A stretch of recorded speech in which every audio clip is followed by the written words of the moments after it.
We have quite a few lawmakers here.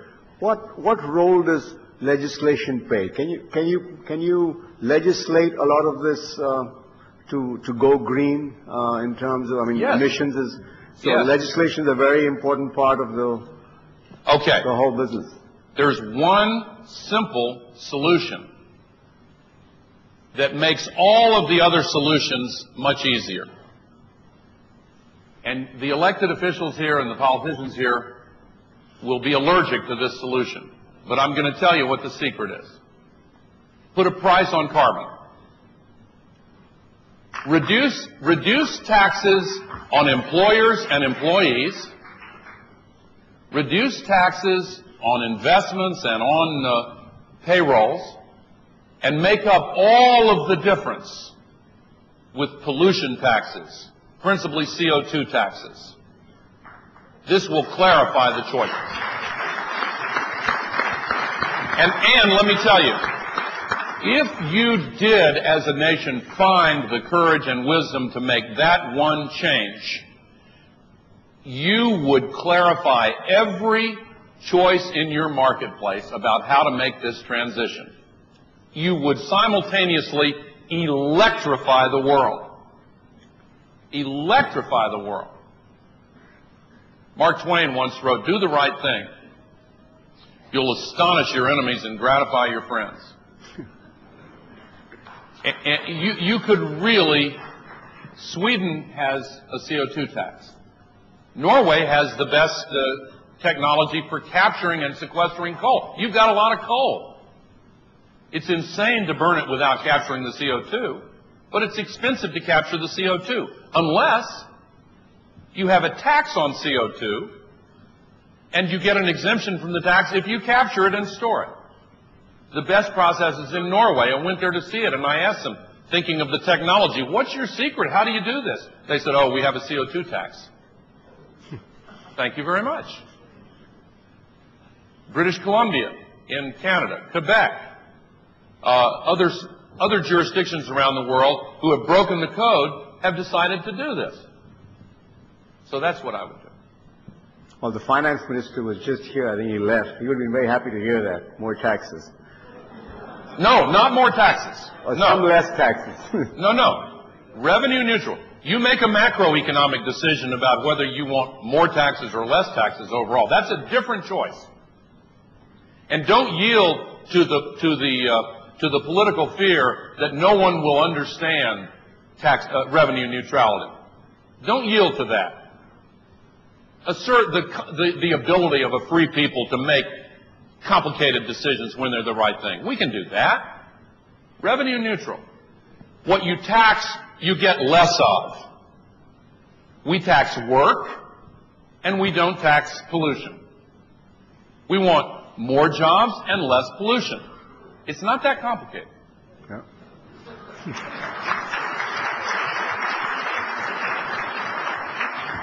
Minister Anand, you wanted to ask a question? Yeah, there's a mic there.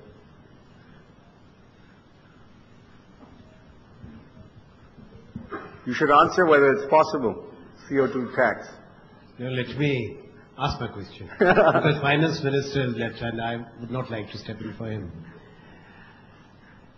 Let me thank you for a brilliant talk. And the concerns are shared ones. But one issue which comes to my mind is about the collective global approach. We do recognize in this country that it requires climate change and other challenges, because it's not a standalone. There are 4 issues. There's the food and health security, climate change and energy security, and there's a linkage.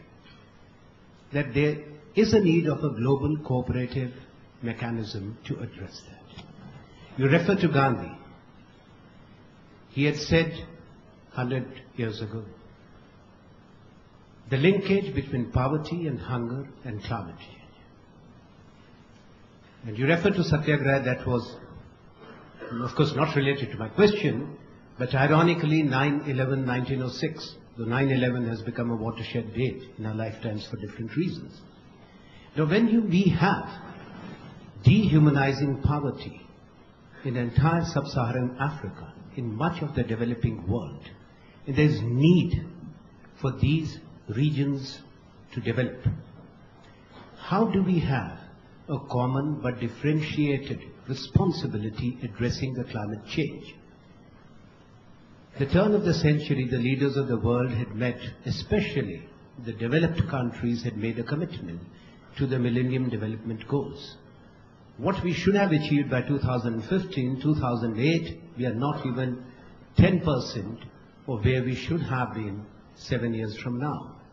Now, unless and until this issue gets addressed of clean development mechanisms, transfer of resources and transfer of technologies for the developing countries, there would be a pressure on environment.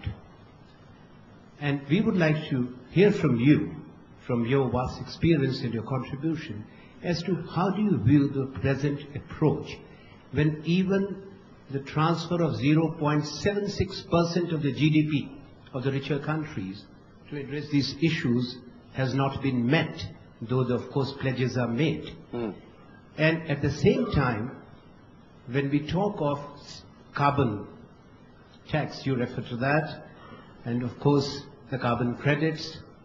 Now the carbon credits, when we look at it, a country like India has less than 1 ton annually per capita emission, whereas the United States of America is 23 tons.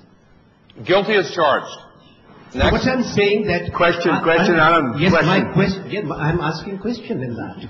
That unless and until there is transfer of technology and the clean development mechanisms made accessible to the developing and poor countries, that's one issue. And second question related to that would be that if we have a common approach and not a differentiated responsibility, will it not perpetuate poverty and retard development in the poor country?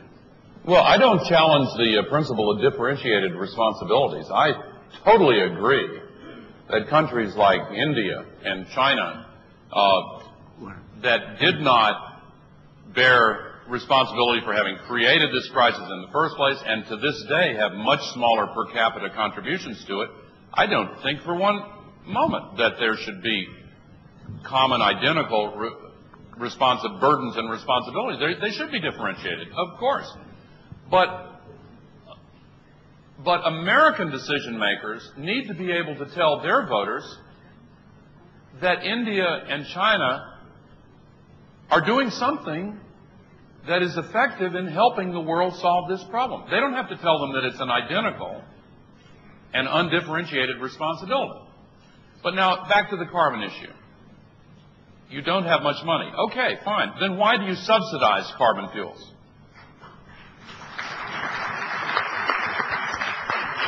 Instead of using tax money to subsidize the production of CO2 and kerosene, why don't you subsidize Pachi's solar lanterns to take the place of kerosene? Now you talk about the poor areas in Africa. Here's a fact. More sunlight falls on the surface of this planet in 40 minutes than all of the energy requirements of the entire planet for a full year. Now that's not an idealistic, made-up statistic. That's a fact. Here's another statistic. You could take an area of the Sahara in a poor country of northern Africa that is 120 kilometers by 120 kilometers square. And with the right transmission lines, you could provide 100% of the electricity needs of Western Europe all year long, with peaks that exactly match the demand, supplemented by wind and other renewable sources, to be sure. And by the way, in Rajasthan and Bihar and other areas, instead of tearing up the landscape and the forest to strip mine more dirty coal, you could have concentrating solar thermal generating plants there and provide the full electricity needs for all of India. With the vision, with the plan, with an agreement to go about it in a systematic way. And if you did that, again, and took these technologies to scale and learned how to make them efficiently and at lower cost, you would sell them to the rest of the planet. But you could continue to subsidize kerosene.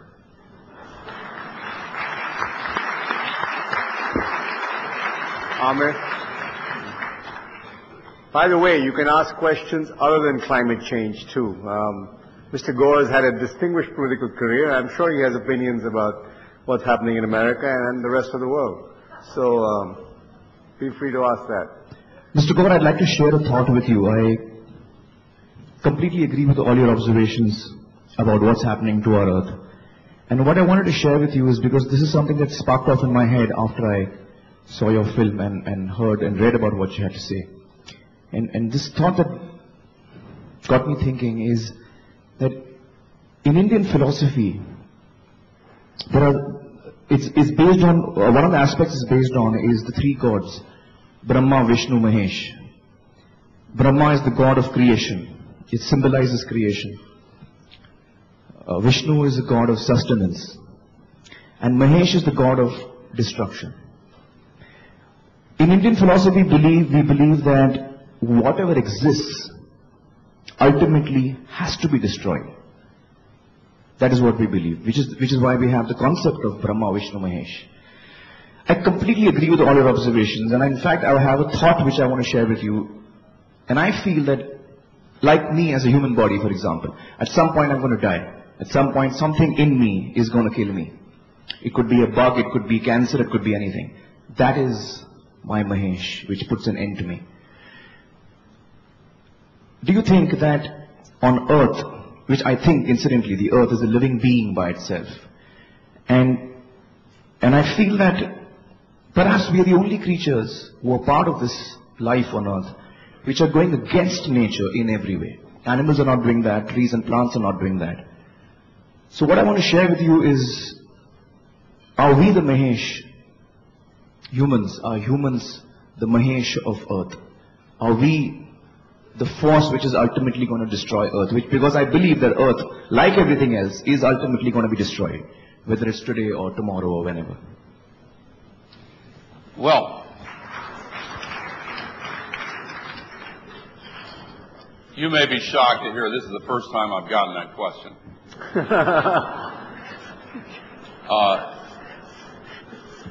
Thank you for your comments about my movie. I have heard amazing things about your movie, by the way. Congratulations, and I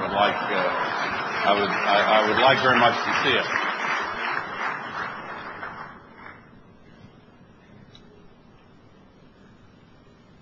The Earth, if we do not, well, first of all, the Earth is going to be fine. It's us who are in trouble. Okay, the Earth would do fine without us. The Earth system will remain. The question is whether the conditions that are beneficial for humans will be destroyed. The Earth itself, I think the current calculus is something like 12 billion years from now will reach the end of its natural life as a planet when the sun is transformed and burns it up. Don't hold me to the dates, but it's something like that.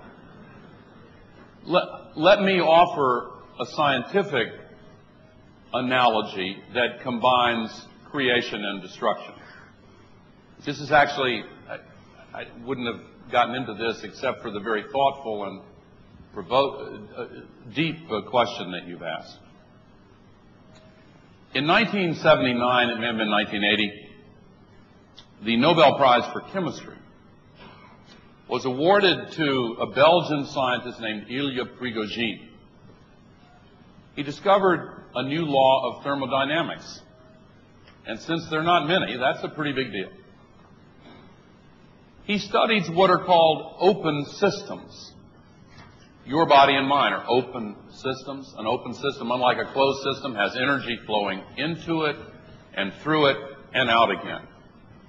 And while it is flowing through, it can form a recognizable pattern that, as your thoughtful commentary points out, is essentially temporary in the context of eternity, but the energy flows through. Ilya Prigogine discovered an amazing new law of nature, newly recognized law of nature. When the flow of energy into and through an open system is increased dramatically above a threshold, two things happen simultaneously, sequentially. Number one, the pattern is destroyed. There is a breakdown of the pattern that existed at the old flow of energy. But then, amazingly, the system spontaneously reorganizes itself at a higher level of complexity, and the flow of energy continues. The entire Earth system and human civilization are going through that process now. It is sometimes mistaken for a process of destruction and decay. But all of the traditional patterns in human civilization are, in a sense, breaking down because the familiar patterns can no longer contain the increased flow of energy, whether energy is defined as money, information, people, energy itself. By any definition, quadrupling the population of the planet in less than 100 years and magnifying the power of our technologies 1,000,000 times over has led to the breakdown of almost every familiar and established pattern. Sometimes I believe that the growing appeal of fundamentalism in Christianity and in Islam and Judaism and Hinduism and market fundamentalism, etc. I think that people reach for the familiar tree trunk with the deepest roots because this process of change and breakdown of familiar patterns is so pronounced now. But, to my point, this law, which gave rise to the field known as complexity theory, shows that there is a spontaneous emergence of a new pattern, reorganizing itself at a higher level of complexity. Where are we in that process? There are those who offer dark metaphors, bleak metaphors of the human species as a virus on the surface of the earth, as some kind of disease organism destroying the vitality of nature. We have the potential, coming out of our evolutionary heritage, to be violent and destructive. But we also have a potential, as was first shown so many thousand of years ago by the wisest of the leaders in this land, in the Indus Valley. We have a capacity for spiritual self-renewal and transcendence that most of us barely imagine. We are now at a point in world civilization where we have a choice to make. If we fail to make the choice, then we may end up fitting the bleak metaphor that some have offered. We have to choose to reorganize our consciousness of who we are. We have the capacity to be so much more than we are.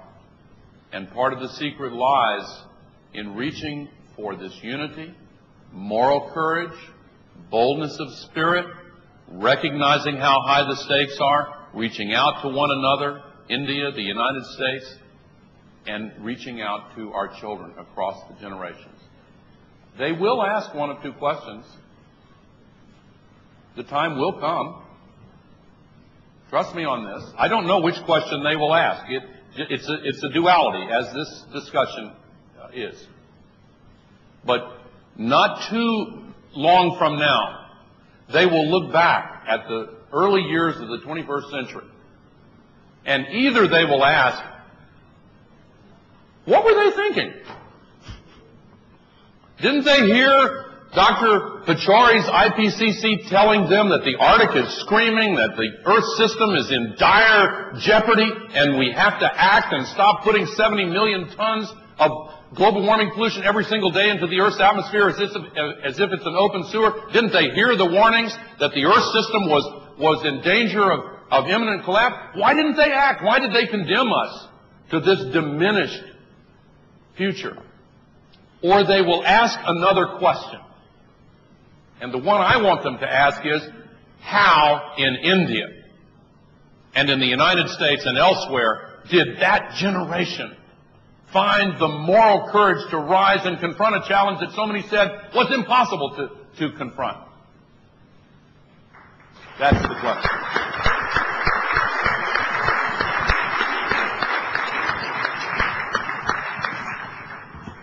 With your indulgence, I'm going to change the subject from climate change and have some fun. Which presidential candidate do you support? Obama or Hillary, and why? Yes. Yes, who? Yes, because. Knock, knock, because? I have tried diligently to not answer that question on purpose. So, okay, I'll try another one. Are you having fun yet? What would be your advice to the next president of the United States? That's an easy, safe one. Solve the climate crisis. Make it the #1 priority. That's all? Well, I think that. Thank you for making this room green, by the way. Carpet. That's Moini's doing. This is... Thank you. That would be my advice. Save the planet. Well, look, I think we have two crises and one serious problem that could become a crisis. The climate crisis, the extreme poverty and inequality crisis, and a growing crisis of confidence in the global economy. How, with the set of economic circumstances we face, will we stimulate sustainable growth and dynamism that stops the slide toward deeper recession or worse? 70 years ago, my country answered that question with the New Deal and with a focused effort to develop sustainably in a very forward-leaning way. I don't know where these economic problems will take us, but it could well be that the world will need, sooner rather than later, a focused effort at sustainable development that allocates resources to the creation of jobs, and how better to do it than by planting trees and building renewable energy systems and forming this global Marshall Plan and supercharging this effort, and simultaneously deal with the crisis of confidence in the global markets and economy, the crisis of extreme poverty, because you're employing and helping those who most need it, and reducing CO2 to solve the climate crisis. So that would be my advice. I can see how single-minded you are. It all boils down to climate change always. Well, the head bone connects to the neck bone. Bobby?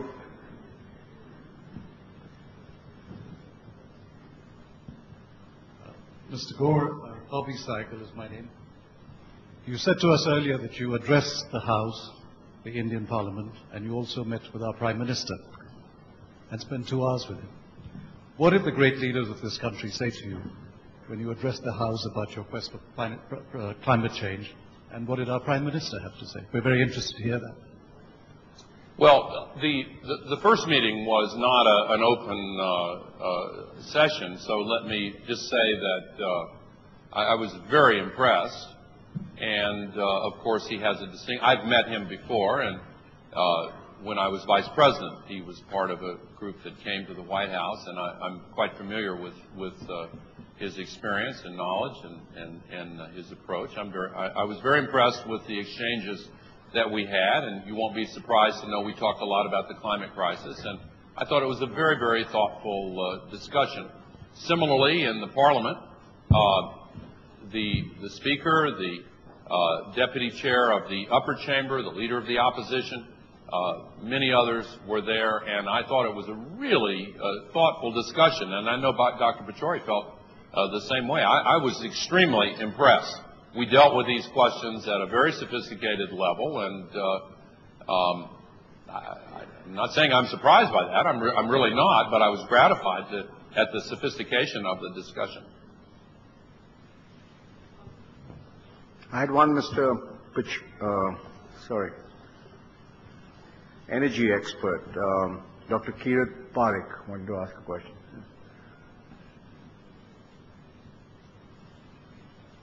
Mr. Gore, you seem to be somewhat disappointed with the action India has taken. One of the simpler things than putting carbon tax would be to allocate global per capita emission rights on an equitable basis. That will determine the right price of carbon in a market. It would work much more efficiently. I would also like to point out the significance of the commitment, or rather the promise that our Prime Minister has made. He has said we are determined not to let India's per capita emissions exceed the per capita emissions of industrialized countries. This is a huge commitment. Just think of it. If you are going to have 450 ppm as the final concentration of GHG gases in the atmosphere, it would mean that by 2050, the developed countries, industrialized countries, would have to bring down their emissions by some 80%, which would mean that their emissions would be around 2 or 3 tons of CO2 per person. And India is committing not to exceed its per capita emission to that level. And that would be even within the global environment's absorptive capacity. I don't believe I used the word disappointment. I certainly didn't intend to convey that at all. I fully understand what the situation is, and I'm impressed by the emerging way of talking about and hopefully then dealing with this crisis here in India. I have acknowledged openly and repeated often that my country has the first obligation to move and to lead, and I think it will make it easier for other nations to do the same when the United States of America does what it naturally is inclined to do, and I think what it will do following the transition in government next year. On personal emissions rights, I've heard this idea, and I guess it's very interesting. I think that emissions trading has a role to play. It's usually been done on a national basis. It's an indirect way of setting a price for carbon. Some nations have experimented with doing the accounting individual by individual. It strikes me as potentially quite unwieldy. I think it's much easier to just have a CO2 tax and let the market sort it out for us rather than having all the record keeping and all of the calculations involved person by person. That's my own preference. Okay, last question now. Sunita?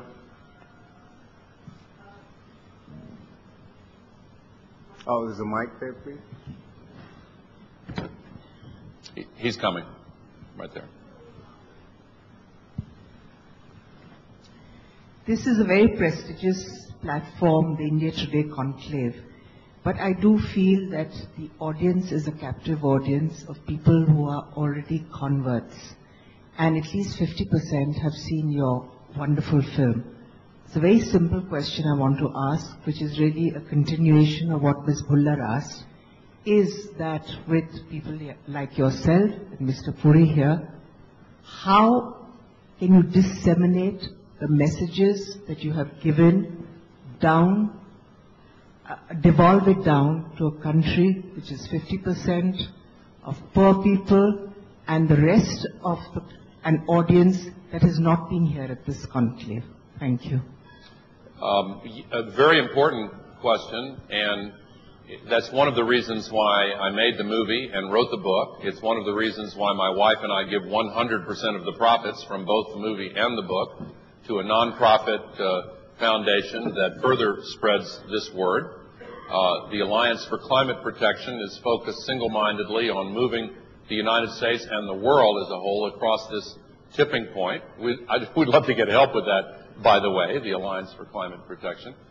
That is also why I've spent the last couple of days training the first 100 of a cadre of men and women in India who will go directly to towns and villages all across India, giving the slideshow. It's being translated into the 14 official languages of India. I'm quite conscious of why that is necessary in order to spread the word. And as I said earlier, I don't know everything else that needs to be done.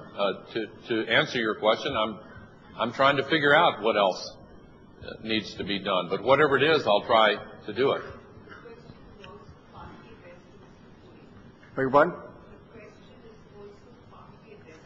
Okay, I'll answer it in my... Well, I think we've come to the end of the question and answers session. I'd like to thank Mr. Gore for patiently answering everybody's question in great detail, explaining his message with great passion, and I think energizing a lot of people here that something has to be done right now, and the future lies in your hands.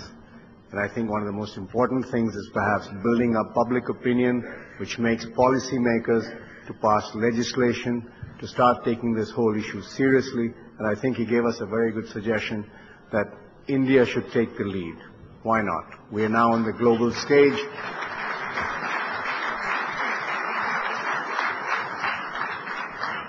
We are a leader in many things now, and I think that this is a great opportunity where, at least it starts from the intelligentsia, that India can take a lead on this issue. It's a great issue which will benefit mankind. It's a great moral issue. We are a country with the father of the nation being Mahatma Gandhi, who's always talked about morality. I think it's most appropriate. Perhaps we can do this, carry this message forward. I'd really like to thank Mr. Gore again for sparing the time and coming here and talking to us. Thank you, sir. Thank you very much. Thank you very much. Thank you. Thank you. Thank you very much.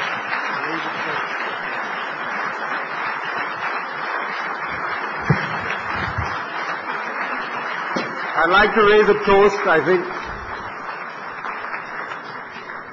for Mr. Gore and planet Earth. May we save it.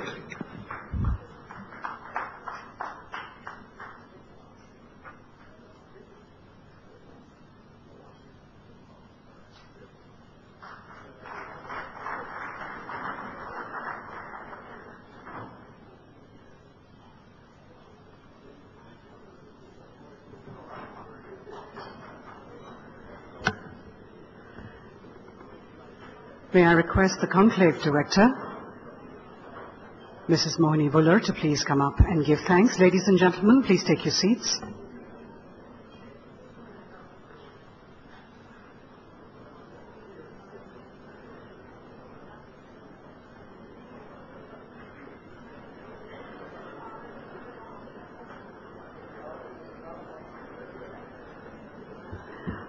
A very, very short vote of thanks to everyone.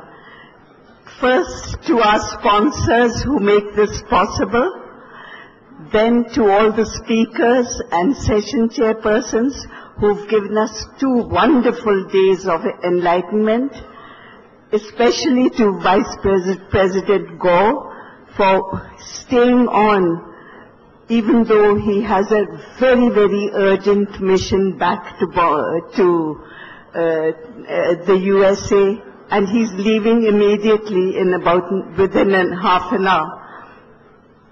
And my very special thanks to all of you delegates who have made this such an amazingly wonderful 2 days of enlightenment, of encouragement, and of great fun. Thank you very much.